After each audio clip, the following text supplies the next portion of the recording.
Mes chers amis, je souhaite à vous communiquer en quelques minutes en vue de la situation actuelle en Iran et suite à élimination du dictateur Khamenei en Iran. Vous êtes témoin ou vous constatez la diaspora iranienne, les étrangers qui font de la fête. Nous sommes très contents de cet acte et ainsi que surtout les Iraniens à l'intérieur du pays. On a les parents des martyrs qui sont été tués. Ça fait même pas 2 mois, ça fait à peine 40 jours, 45 jours, les parents qui vont sur le tombe de leur enfant pour faire la fête et pour danser, car ça considère comme une victoire pour nous, une victoire énorme. Bien évidemment, on n'a pas gagné encore la guerre, nous sommes en plein milieu de la guerre, mais on a vaincu un des combats les plus importants qu'on pouvait, nous, étant Iraniens, imaginer. Et je souhaite vous dire pourquoi on est content, pourquoi, qu'est-ce que ça représentait ce monsieur dictateur, parce que vous, à l'étranger, vous le voyez étant un dictateur suite à des actions qu'il a fait et la mort de plusieurs centaines de milliers de gens qui lui, il a été la cause. Et voilà, je vais vous dire en quelques mots très rapidement. Khamenei, il a été éliminé à l'âge de 86 ans, avant-hier. Il a été élève de Nawab Safavi. Nawab Safavi, c'était qui? C'était le fondateur du Fadaïun d'Islam. Qu'est-ce que ça veut dire Fadaïun d'Islam? C'est un mouvement qui a été fondé en Iran. C'est un sort d'islam intégriste, islam politique et islam terroriste. Voilà, carrément, islam terroriste. Le nom, ça veut dire ça.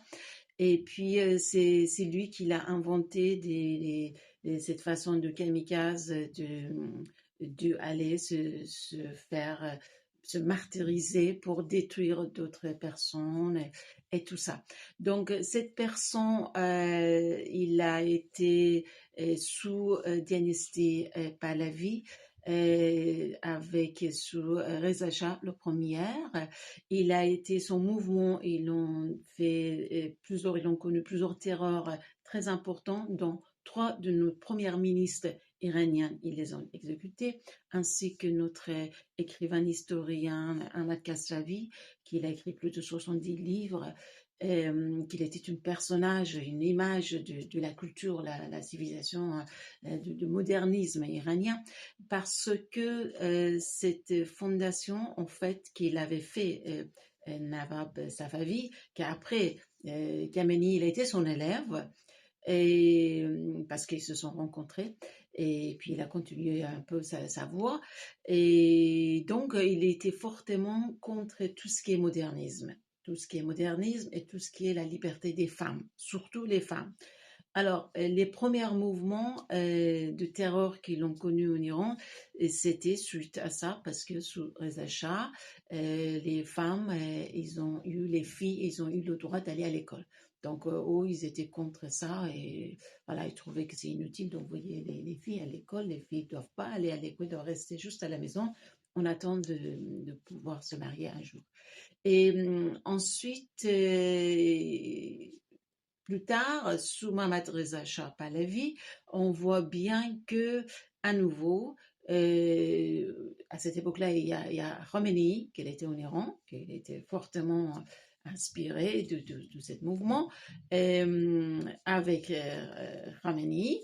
Et là, ils se sont opposés au droit de vote des femmes iraniennes. Le droit de vote a été donné en 1962, a été réalisé à partir de 1963 en Iran, et Khamenei a écrit une lettre ouverte au roi Mohammad Reza Shah Pahlavi pour lui dire, pour lui opposer pour faire cet acte-là et dire que les femmes n'ont pas le droit, ils ne peuvent pas, ils ne sont pas assez complètes pour donner une voix. Donc, et voilà. Donc, après, on voit bien qu'il y a à nouveau des terreurs et tout ça. Et donc, Monsieur Khamenei, il a été l'élève de Nawab Safavi Ensuite, c'est lui qui a soutenu Khomeini. C'est lui qui a programmé, qui a préparé tout pour arriver Ayatollah Khomeini de la France en Iran. Et ensuite, il a eu des postes extrêmement importants. Il a été député pendant 2 ans, tout de suite après la Révolution, où il y avait des tentatives de terror. En fait, il voulait l'assassiner, mais il s'est échappé. Donc, il s'est blessé. C'est pour ça qu'il est handicapé. Il a été handicapé d'une main. Et dans cet acte, il y a 72 personnes qui sont mortes, mais pas lui. Et ensuite, pendant 8 ans, il a été le président d'Iran.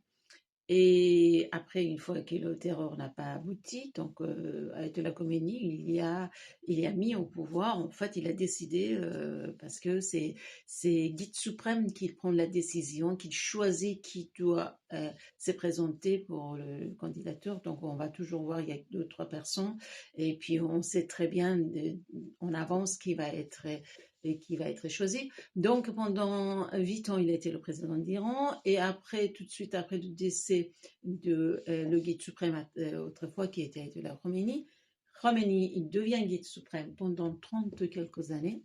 Donc, on peut dire que depuis 47 ans, il est là, il est au pouvoir.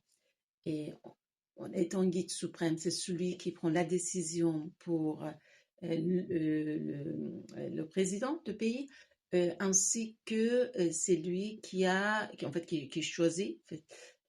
et puis c'est lui qui a total contrôle sur l'armée, Pasdaran et tout ça.